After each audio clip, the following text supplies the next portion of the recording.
సంవత్సరాల తరబడి government job కోసం వేచి చూస్తున్నారా? కేవలం 8 నెలల్లో మీ కల నెరవేర్చుకోండి. వెంటనే కింది నంబర్స్‌కి కాల్ చేయండి. నమస్తే రమగారు. నమస్తే జయ. రమగారు, ఏదైనా ఇంట్రెస్టింగ్ ఉన్న స్టోరీ ఒకటి చెప్పండి. 5 తలల నాగేంద్రుడు. ఓ, డిఫరెంట్‌గా ఉంది కదా! విషయం పాతదే. హ్మ్. ఓకే. కొత్త విషయాల మీద కథలు మేము చెప్పలేమమ్మా. అవి మీరు చెప్పాలి. మీరు ఎలాంటి స్టోరీ చెప్పినా ఓకే రమగారు, సరే. అంతే.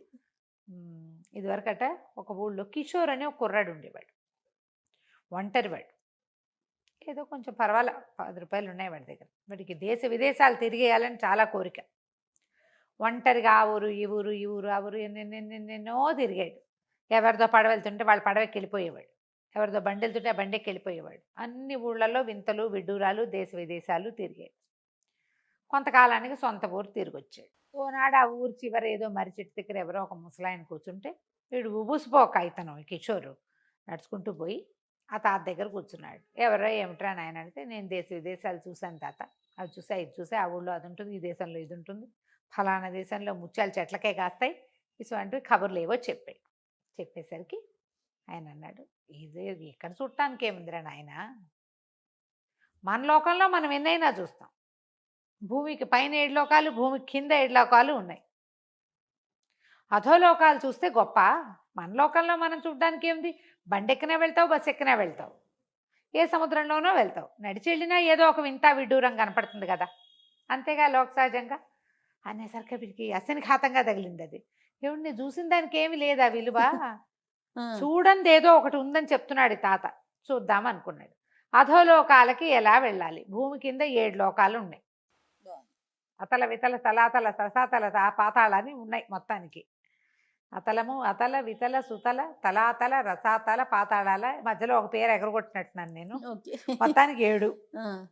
సరే ఏమైంది, వాళ్ళని వెళ్ళి అడిగితే భూమికి రంధ్రాలు ఉన్నప్పుడు ఆ రంధ్రంలోంచి వెళ్తే బిలంలోకి వెళ్తే బిలంలోంచి మనం కింద లోకాల్లోకి వెళ్తామని చెప్పారు.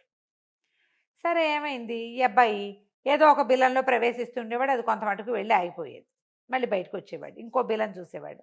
ఇట్లా వెళ్ళగా వెళ్ళగా వెళ్ళగా వెళ్ళగా వెళ్ళగా కొంతకాలానికి ఒక చోట ఒక అడవిలో ఒక కుర్రాళ్ళు ఎవరో చెప్పారు, ఇది పాతాళానికి డైరెక్ట్ దారిట, ఈ అడవిలోంచి ఈ గుహలోకి వెళ్తే అందులోకి వెళ్ళిన వాళ్ళు ఎవరూ తిరిగి రాలేదు, ఎంత దూరం వెళ్ళాలరా, ఏమో మాకేం తెలుసు, అది పాతాళానికి దారని చెప్తారు, ఇందులోకి దిగెళ్ళిన వాడు ఆ గుహలోకి వెళ్ళి ఆ గోతుల్లోకి దిగెళ్ళిపోయిన వాడు ఒక్కడు వెనక్కి రాలా, మా తాత వెళ్ళాడు, వీళ్ళ ముత్తాత వెళ్ళాడు, వాడెవడో వెళ్ళాడని అందరి పేర్లు చెప్పారు.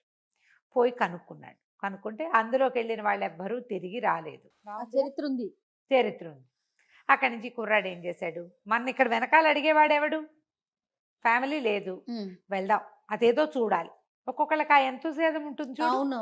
వీడు వెళ్ళడం మొదలుపెట్టాడు లోపలికి. వెళ్ళగా వెళ్ళగా వెళ్ళగా వెళ్ళగా ఎక్కడికో ఏం వెళ్ళిపోతున్నాడో తెలియదు, వేడెక్కిపోవటం మొదలుపెట్టింది. కిందకి వెళ్ళే కొందికి అమిత వేడి. బాగా లోపలికి వెళ్ళేసరికల్లా ఒక వృద్ధుడుగా ఉన్న ఒక తాపసి కనపడ్డాడు. ఆ కాలుతోంది ఆ ఏరియా అంతా, మంటలు కూడా కనపడుతుంది. ఎవరా నాయనా నువ్వు అని అడిగేసరికల్లా, బాబు నా పేరు కిషోర్ అండి, నేను ఫలానా ఊరి వాస్తవ్యుణ్ణి, అధోలోకాలు చూడాలి, భూమి కింద ఉన్న లోకాలు చూడాలన్న కోరికతోటి బయలుదేరానండి అన్నాడు. అనేసరికల్లా ఆయన అన్నాడు, ఊరిని నీ తాలూకు ఆసక్తి బాగుందిరా, ఇలా వెళ్తే అధోలోకాలు వస్తాయి, కానీ నువ్వు వెనక్కి తిరిగి రాలేవు సుమి, పైలోకాలకి ప్రవేశం ఉండదు నీకు, వెళ్ళక్కడ ఉండిపోవటమే. అంటే వీడేమన్నాడు, పైకి వెళ్ళి నేనేం చేస్తానండి, చుట్టవా పక్కవా అమ్మ నాన్న ఆస్తా పాస్తా నాకేం లేదు, బాగుంటే అక్కడే ఉండిపోతాను, కానీ చూడాలి ఊరిని అనేసరికల్లా ఆయనకి నవ్వొచ్చింది. సరేరా మంచిది, ఇలాగే వెళ్ళిపో, అయితే ఇదిగో నా చెప్పులు వేసుకో, నీకు వేడి తెలీదు, దిగి వెళ్తూ ఉండు, నీకు ఒక్కొక్క లోకము కనపడుతుంది అన్నాడు.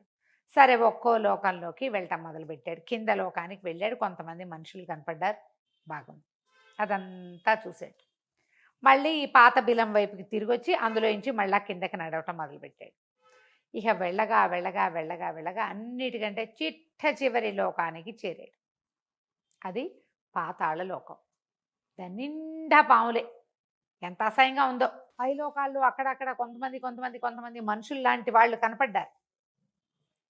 మనుషులే కాకపోయినప్పటికీ మనుషులు లాంటి వాళ్ళు సాధారణ జీవనం గడపచ్చు. అక్కడ తినచ్చు, తాగొచ్చు, పడుకోవచ్చు, ఎవరితోటైనా సంభాషించవచ్చు. ఈ చివరి లోకంలోకి వస్తే అక్కడ తినేందుకు లేదు, తాగేందుకు లేదు. మనలాగా మామూలుగా తినేవాళ్ళు, పానం చెంబుతో మంచినీళ్ళు తాగేవాడు ఎవడూ లేడు అక్కడ. మొత్తం పాములే. విసిగిపోయాడు వీడు. ఇప్పుడు ఏం చెయ్యాలి? పైకి కూడా వెళ్ళలేను నేను. ఎక్కడ ఉంటే అక్కడ ఉండిపోవటమే. ఇప్పుడు పై దాంట్లో ఉండదలుచుకుంటే సరిపోను. చివరి దాకా దిగేశాడు. కిందకి దిగాక పైకి ఎక్కడం కుదరదు. చెప్పాడు కదా స్వామీజీ. ఇక ఏం చెయ్యాలో తెలియలే. అయితే ఏమైంది, అక్కడే తిరగటం మొదలుపెట్టాడు. తిరుగుతుంటే ఒక బ్రహ్మాండమైన పక్షి కనపడిందట మనకి. ఎంత పెద్ద పక్షి ఒకట. ఆ పక్షిని చూసి వీడు దండం పెట్టాడు. పెట్టేసరికి ఆ పక్షి రెక్కలు అల్లారిస్తే అప్పటిదాకా ఈ మొత్తం ఈ దీంట్లో ఆ పాముల మధ్య ఉండి అన్ని విషజ్వాలలు, ఏదో వాసన, అన్నిటివి కుబుసాలు, పరమరోతగా ఉంది. కానీ ఆ గాలి తగిలేసరికి వీడికి త్రాణొచ్చినట్టు అమ్మయ్యా అనిపించింది. వెళ్ళి ఆ పక్షి కాళ్ళు పట్టుకున్నాడు. పట్టుకునేసరికి ఎవరు నువ్వని మానవ భాషలో ప్రశ్నించింది. నా పేరు కిషోర్, భూలోక వాస్తవ్యుడిని. ఇది చూడ్డానికి వచ్చాను, కానీ ఇక్కడ దాకా వచ్చాక నేను ఇంకా పైకి వెళ్ళలేని అనిపించింది. నాకు ఈ లోకంలో ఉండబుద్ధి కావట్లేదు, నాకు సహాయం చేయి, నన్ను మానవ లోకంలోకి పంపించేయవా అని అడిగేసరికి సరే నేను చెప్పాడు, నా పేరు గరుత్మంతుడు, నేను ఈ పాతాళ లోకానికి ప్రభువుని, ఈ సర్పాలకి నేనే రాజుని. సరే నేను పంపిస్తా, నువ్వు పైకి వెళ్ళిపోదువు కానీ ఒక మనిషిని సాయం, ఒక పావుని నీకు సహాయం ఇస్తా, వెళ్ళిపో, మళ్ళీ తిరిగి రాబోక అని చెప్పి తన ఈక ఒకటి ఇచ్చాడు. ఇచ్చి ఆ పాము చాలా మారం చేస్తుంది నిన్ను తీసుకెళ్ళటానికి, ఈ ఈకను చూపించి దాన్ని బెదిరించు, నా ఈక చూసినా పాముకి భయమేనా అన్నాడు. అన్నాక ఒక పెద్ద పెనుబావును ఒకదాన్ని పిలిచాడు. పిలిచి ఈ కుర్రవాడికి తోడుగా వెళ్ళి ఈ లోకాలన్నీ దాటిచ్చు, భూలోక ప్రవేశం చేయించి తిరిగిరా అని చెప్పి. సరే పాము కుర్రాడు బయలుదేరారు. పాము సహాయం ఉండటం వల్ల అతను ఆ లోకాలన్నీ దాటి వెళ్ళాడుగా కిందకి. అట్లా కిషోరు అలా మొత్తం ఎక్కాడు. మధ్య మధ్యలో పాము మారం చేసి ఇంక నా వల్ల కాదు, నేను రాను, నాకు విసుగ్గా ఉంది అలా అన్నప్పుడల్లా ఏక చూపించి బెదిరించి భూలోకంలోకి తీసుకొచ్చాడు. ఎట్లాగొట్లా తను ఏ పాతాళ గుహలోకి ప్రవేశించాడో దాని గుమ్మంలోకి చేరాడు. చేరాక నువ్వు ఇక వెళ్ళిపో, నీ అవతారం చూస్తే వీళ్ళంతా భయపడతారు, వెళ్ళిపోమన్నాడు. వెళ్ళిపోమనేసరికల్లా పామంది, నేను వచ్చేటప్పుడు ఎన్ని రోజులకి సరిపడా ఆహారం మూటగట్టి తెచ్చుకొని మోసుకొచ్చుకున్నాను, ఇప్పుడు నాకు తిండి లేదు, నేను వెనక్కి తిరిగి వెళ్ళాలి కదా, తిరిగి వెళ్ళాలంటే నాకు ఇవ్వాలిగా నువ్వు ఏదైనా ఆహారం ఇచ్చి పంపించు, దారి సంచి ఇచ్చి పంపించు, దారి ఖర్చు, నేను వెళ్ళిపోతాననేసరికల్లా ఏమి ఇవ్వాలి? సరే ఇతను అన్నాడు, నా దగ్గర పైసా లేదు, సంపాదించి ఇవ్వడానికి కూడా నాకేం లేదు, నువ్వు ఓ పని చెయ్యి, ఈ గుహలోనే ఉండు, బయటికి రాబాక, ఊళ్ళోకి వెళ్ళి ఏదన్నా సంపాదించుకొస్తానన్నాడు. సరే పాము లోపలే ఉండిపోయింది. ఈ పాతాళ గుహల నుంచి ఇతను బయటకు వస్తుంటే చాలామంది చూశారు. చూడ్డమేంటి, అయ్య బాబోయ్ అప్పుడు అనగా వెళ్ళావు, ఇప్పుడు వస్తున్నావా, నువ్వు ఎలా వచ్చావు, వాళ్ళు ఎవరు రాలేదు సుమి అని ఇతను ఎత్తుకుని తీసుకుపోయారు. ఇక ఎంత వీర పూజ జరిగిందో ఆ ఊళ్ళో. ఇతను ప్రతి లోకంలోనూ ఏముందో, ఏ లోకాలు ఎలా ఉంటాయో, అక్కడ మట్టి ఎట్టా ఉంటుంది, నీళ్ళు ఎట్టా ఉంటాయి, వాళ్ళు ఎట్ట తాగుతారు, ఎట్ట నుంచుంటారు అన్నీ చెప్పుకొచ్చాడు. ఊళ్ళో వాళ్ళు పెద్ద బ్రహ్మానంద భరితులైపోయారు. ఎంత పూజ చేశారో. ఈ సందట్లో పాము సంగతి మర్చిపోయాడు. ఫుడ్ ఆహారం తీసుకెళ్ళలేదు, వీళ్ళ గోల్లో ఉండిపోయాడు. వాళ్ళంతా ఇతనికో ఇల్లు వాకిలి ఏర్పరిచారు, శుభ్రంగా రోజుకొకళ్ళు భోజనం మర్చిపోయాడు. మరి రోజులే. ఇంతలో ఏమైంది, ఎవరిదో ఒక గొర్రె కనపట్లేదు, వాళ్ళ దాంట్లో మేక కనిపించట్లేదు, వీళ్ళది లేగదూడ కనిపించట్లేదు, ఇవన్నీ వచ్చినాయి. క్రమంగా ఏమైంది, 3 ఆడపిల్లలు 3 మగపిల్లలు మాయమైపోయారు. అయిపోవటం ఏమిటి, ఊళ్ళో వాళ్ళంతా లబోదిబోమనిపోయారు. అయితే ఒకళ్ళు చూశారు, ఒక పెద్ద పాము ఒకటి ఉందని, ఈ పాతాళ గుహలోకి వెళ్తోంది అని. సరే అందరూ బయలుదేరారు. మొత్తం యువకులు వాళ్ళు వీళ్ళు చాలామంది కత్తులు కటార్లు పుచ్చుకుని దాన్ని చంపేయటానికి పిల్లల్ని మింగేసింది అనుకున్నారు. పెనుబాము కనపడితే మింగేస్తాయి కదా ఈ కొండ సిలువలు లాంటివి. సరే అందరూ అక్కడ చేరేసరికి ఇతను అన్నాడు, మీరందరూ ఇక్కడ ఉండి నేను లోపలికి వెళ్ళి మాట్లాడతా, నేను ఇందులో ఇంచే కదా వచ్చాను అనేసరికి వీళ్ళంతా ఒప్పుకున్నారు. ఆయుధం ఇవ్వబోయారు. నాకు ఏ ఆయుధం వద్దని లోపలికి వెళ్తే కిషోర్ వచ్చావా, ఎన్ని రోజులైంది నువ్వు వచ్చి అంటుంది పాము. అనేసరికల్లా నువ్వు ఇంత పని చేస్తావా, నీ దారి నువ్వు పొమ్మంటే నువ్వు తిండన్నావు, నువ్వు తిండి నేను తేలేపోయాను అనుకో, అంత మాత్రం చేత ఇంత పని చేస్తావా, మీ లోకానికి ఎంత చెడ్డ పేరు, నాకెంత చెడ్డ పేరు, ఇట్లాంటి పని చేసావు, ఏదో గొర్రెతో మేకతో సరిపెట్టుకోకుండా పిల్లల్ని కూడా మింగేసావంటే, పిల్లల్ని మింగటం ఏంటి, పిల్లలు ఇక్కడే ఉన్నారు అని లోపలికి తీసుకెళ్ళింది పాము. తీసుకెళ్తే 3 ఆడపిల్లలు 3 మగపిల్లలు హాయిగా ఉయ్యాలు ఊతూ ఆడుకుంటున్నారు లోపల కూర్చుని. ఏం చెప్పింది పాము, నాకు చాలా విసుగు పుట్టిపోయింది, ఆ ఊరు నుంచి మా లోకం నుంచి ఈ లోకం దాకా వస్తూ నీతో ఎన్ని కబుర్లు చెప్పాను నేను. నాకేమో కబుర్లు అలవాటైపోయినాయి. ఓహో. నేను ఒక్కదాన్నే ఏముంటాను ఇక్కడ, మా లోకం వాడెవడు లేడు, మీ లోకం వాడు కూడా లేడు.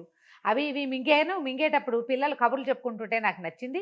అందుకని వాళ్ళని ఆరుగురిని తెచ్చి లోపల పెట్టుకున్నాను, వీళ్ళని నా దగ్గర అట్టి పెట్టుకున్నా. కావాలంటే నువ్వు పిల్లల్ని తీసుకెళ్ళిపో అంటే నువ్వు వెళ్ళిపో అన్నాడు కిషోర్. వెళ్ళాలంటే నాకు ఆహారం ఇవ్వాలి కదా అంటే, సరే నీకేం కావాలంటే 5 దున్నలు కావాలని అడిగింది పాము. 5 దున్నలు నాకు సరిపోతాయి దారి ఖర్చుకి అనేసరికల్లా ఇతను ఏం చేశాడు, పిల్లల్ని వెంబడి తీసుకుని బయటికి వెళ్ళాడు. అందరూ ఆశ్చర్యపోయారు. చచ్చిపోయారు అనుకున్న పిల్లలు బతికొచ్చేసరికల్లా వాళ్ళంతా చాలా సంతోషించి, సరే అప్పుడు ఇతను ఏం చెప్పాడంటే, నేను పాముతో మాట్లాడాను, దానికి 5 దున్నలు కాబట్టి 5 ఏమిటి 500 దున్నలైనా ఇస్తాము, నువ్వు దానికి ఒప్పించు అనేసరికల్లా సరే దున్నల్ని సమర్పించారు. కానీ దీనికి వెళ్ళటం ఇష్టం లేదు ఆ పాముకి. అక్కడ కనపడకుండా వెళ్ళిపోయింది, దున్నల్ని పుచ్చుకుని వెళ్ళిపోయింది. జనం అంతా సంతోషించారు. ఇంకా వీరపూజ పెరిగిపోయింది. అసలు ఇంచుమించుగా కిరీటం లేని రాజుని చేశారు అతన్ని ఆ ఊళ్ళో. అయితే ఇక్కడికి 100 ఆమడ దూరంలో ఉన్న ఒక రాజుగారికి ఒక కూతురు ఉంది. కొంతకాలం గడిచాక రాజుగారి కూతురు చెలికత్తెలు పరివారంతో సహా మాయమైపోయారని ఒక కబురు ఆ ఊరు ఈ ఊరు దాటుకుంటూ వీళ్ళ ఊరికి వచ్చింది. అయ్యో, ఇది పావు పనేనేమోనని ఇతనికి అనిపించింది. ఇతని దగ్గర గరుత్మంతుడు ఈక మాత్రం ఉంది ఇతని దగ్గర. సరే ఇతను ఏం చేశాడు, ఈ లోపల ఆ కబుర్లు బాగా వచ్చినాయి. తర్వాత ఎవరైతే రాజకుమార్తెను కనిపెడతారో అర్ధరాజ్యం ఇచ్చి ఆ పిల్లనిచ్చి పెళ్లి చేస్తారని. పిల్ల పెళ్లి సంగతి సరే, ఆ పాము ఇక్కడ ఉండిపోతే లేనిపోని గోల, దాందే ఈ పని. ఇప్పుడు ఒకవేళ ఏమైనా అయితే పరివారానికి యాక్సిడెంటో ఏదో కావాలి, ఏమీ లేకుండా గుర్రాలు పూల్చిన రథాలతో సహా మొత్తం పరివారం అంతా ఎక్కడికి మాయమైపోతుంది. అదే ఇతను ఏం చేశాడు, వెతుక్కుంటూ బయలుదేరేసరికల్లా వెతగ్గా ఆ రాజ్యానికి చివర ఆ రాజకుమార్తె పరివారంతో సహా వనవిహారానికి వెళ్ళింది. ఆ వనంలో ఉంది ఒక పెద్ద గుహ. ఇతను పోయాడు అందులోకి. ఆ కిషోర్ వెళ్ళేసరికల్లా లోపల పాము సయ్యాట్లాడుకుంటూ హాయిగా ఉంది. ఆ పాత గుహలో మొదటిసారి పిల్లల్ని తెచ్చేటప్పుడు ఆ పిల్లలకి బయటికి రావడం ఇష్టం లేదు, ఆ పాము తోక మీద ఆడుకుంటూ కూర్చున్నారు వాళ్ళు. ఇక్కడ చూస్తే రాజకుమార్తె ఉయ్యాలుగుతోంది లోపల.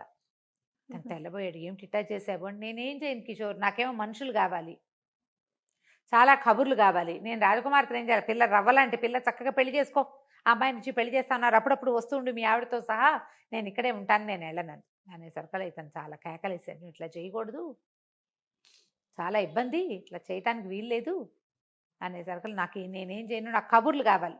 ఈ పిల్లని తెచ్చానా, పిల్ల ఎంచక్కా పాడుతుంది అనుకున్నావు, అది చక్కగా పాడుతుంది, నాట్యం చేస్తుంది, పరివారం అంతా ఉన్నారు, వాళ్ళే తిండి గిండి అన్నీ పట్టుకొచ్చి వండి పెడతారు పిల్లకి, పిల్ల కబుర్లు చెప్తుంది, వాళ్ళంతా కూడా కబుర్లు చెప్తారు, అందరూ కలిసి కూర్చొని మాట్లాడుకుంటున్నాం, నేను చాలా సంతోషంగా ఉన్నాను, చుట్టలు చుట్టుకుని నుంచుంది పాము.